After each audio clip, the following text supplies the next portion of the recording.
Okay, hello everyone. Again, Sandy Hahn here. About to talk about my experience with what is the strongest psychedelic medicine in the world. Woo! So I'm gonna get into the details of it, and I don't want anyone to hope I don't let anyone down. Uh, it was intense. I was expecting a lot more than what I got initially. I'm very happy now, but it's been a roller coaster uh, from that day. Previous video I said I did it on the Friday the 21st. So 10 a.m. Got there on Thursday the 20th, checked in. It's a house, MVO Life Services or Life Sciences, sorry. They have like 5 houses in Tijuana. And so I stayed in one. It's very safe. They pulled up, got in. Nice clean house. I stayed in one room, small bed. So my wife would hang out with me, but she went in a different bedroom so I could relax. They were going to have me do my treatment there, but I ended up doing another room that had a medical bed or hospital bed and all this stuff. So I felt very safe. Doctors, nurses, 24/7. They're taking my blood. They're taking my blood pressure, doing EKG 3 times a day. So got there. I did all the tests. Wonderful food there. I'll at some point get some pictures. It's fantastic. So Friday morning, Friday morning, uh, they had me go to see a doctor in Tijuana because they were a little hesitant. I was a little nervous, so I went and saw a doctor. Where he wasn't just a regular EKG, he was a little more in depth, and he's watching my heart on a screen. And like, are we okay here? And he's like, well, why are you taking amlodipine Besilet, which is a drug for blood pressure? And I said, well, I had it years ago and it's been perfect ever since. He goes, all right, you're okay. You can stop taking that. Maybe stopped taking that. That's why I stopped taking all the pills except a few. And things are good. So went back, took the pill and the dosage, again, which I mentioned was, I didn't find this out till I was there. The neurological program dose is less than half of what the foundational program is. So I did that, 2 to 10, did a little ceremony, read an intention list or a burn list. So I throw it into a fire. And they had, people saying prayers and saying things. It was really nice. And it was pretty emotional because I was so excited to do this. And so then I took the pill, and they have a specific way of how they measure it. It's a certain number it's based on your weight, a certain number of kilograms per weight is what they have in the pill. So I took that. They said about an hour, and then it's going to kick in. So just farted around and got in, laid down in the hospital bed with eye mask, headphones, playing some what I thought wasn't sure if it was relaxing meditation music or haunting music. And so I'm laying there and I definitely had some hallucinations. And so the first thing that happened, I'm just trying to relax and I feel like I can see through my mask and I see a fan. And what I saw was the fan in our own bedroom, which we always have going to keep it cool. I'm like, as I'm laying there, I don't think there was a fan in this room. Pulled the air mask up, no fan, nothing. So I'm like, all right, that was first thing I'm seeing. And then starting to relax. And at the time, I had taken some notes after because they were asking what I saw.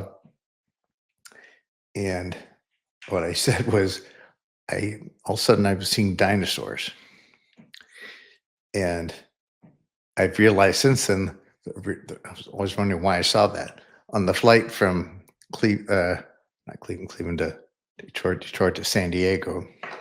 I watched Jurassic Park Rebirth. um, so that wasn't a great movie, but that was the reason I was wondering why the hell am I seeing dinosaurs? So I saw dinosaurs, and then immediately what I saw was Sam Neill, the lead actor in the first Jurassic Park, with that fedora hat, and thought Sam Neill, and then from there it went, oh, Sam Neill was in The Omen. You know, it was Omen 1, 2, and 3. He was Damien as the adult. I don't know why the hell I thought that, but and then it got a little worse. I thought of Damien as a child when he was like, I don't know, 4 or 5 years old, evil little fucker. And they had a birthday party, and at his huge mansion, someone in the wait staff jumps out of the fourth floor window. This is for you, Damien, and hangs herself. And it's like, oh, horrible. And so I'm literally, and I know this from meditation at least, because I do it every morning, every night, and I have thoughts. I'm like, where the hell did that come from? Block it out. So I changed the music and blocked that out. That was not a good thought. And then I relaxed. And again, it went started 11, went till 3, 4 solid hours of me relaxing, thinking things. So the next thing I saw was a lot of gray black scale fractal patterns and kaleidoscopes. I see those a lot in my meditations. So that's pretty cool. Just embrace it. The next thing I saw was like somebody was behind me, like covering my eyes with 2 hands, and then they were going back and forth. I could just see hands going back and forth, and then they were kind of like jazz hands going woo. And I was like, okay, that's kind of cool. And then it was just sort of back and forth and I kept changing music, put on some really funky.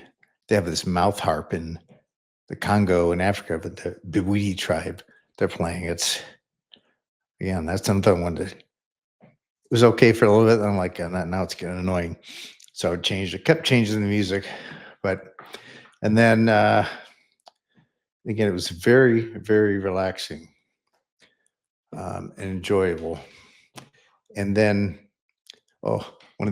they said you could have visual, audio, like everyone reacts different, and there could be audio hallucinations. So I thought I had one, and it sounded like somebody was just trimming hedges right next to me. It was just loud as hell. And I'm like, okay, just enjoy it. And then afterwards, um, my wife came in. I was telling her about this stuff, and I said, "Yeah." I told her about that here in the like trimming bushes. She goes, "Oh yeah, there was somebody in the garage here or next door that was sawing something for a while." I'm like, oh, okay, well, guess it wasn't a audio hallucination. There was somebody, so it didn't matter. I laughed, and then uh, I was. They helped me get up to use the bathroom because I'm still out of it. I sat back down, then I tried to get back up again, and I said to the nurse, I'm very frustrated. I was expecting a lot more because everything I saw before, when you take the bigger dose, you trip balls for 8 to 10 hours. That's not what I took, but I've learned now. I think I said this in the previous video. Those ones for those serious conditions, they do them and then they're kind of done. With the neurological program, I take the smaller dose, and I've been microdosing since someone would do it for another 3 months. But come to find out that it was a good thing I didn't take the larger dose because I was trying to get up, and they're like, no, you got to stay there for 2 more hours. So I just relaxed, tried to meditate more. So eventually got up around 5, and it was still hard to move, but I got in, went to my room, went to the maid, changed, went to the bathroom, 5:30, went out to sit down to have dinner, and hadn't eaten all day. It's apparently hard in your stomach. all I had was chicken soup. And before I could grab the spoon, it was like somebody put a hot, scalding hot towel over my whole body. And everyone's looking at me at the table like, "You all right?" I'm like, "No." So it's kind of delayed reaction. I started sweating, started getting nauseous. They helped me up, went and laid down in my room, just started, they had a bucket, and I was vomiting, shaking, all the things they said that they happened. And that was not a fun part. And then I just sort of passed out, and I didn't wake up till 3 in the morning.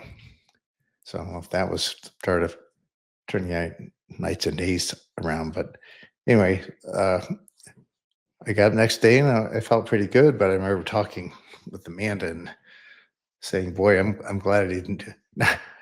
Much as I wish I had the larger dose, because I said I think I should have got the larger one.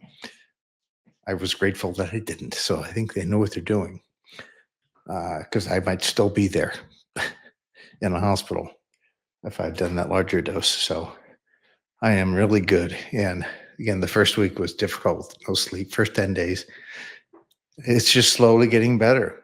And again, they said the biggest impact's not going to be for at least 3 months, 3 to 6 months. So I'm sticking to the program, stick with the diet, I'm not drinking. I'm going to work out every day. And so I believe I'm going to try to make the most of this I can. And I'm going to document it all. And I'm going to tell everyone everything. And I'll share anything, everything about it, because it's very therapeutic for me to do that.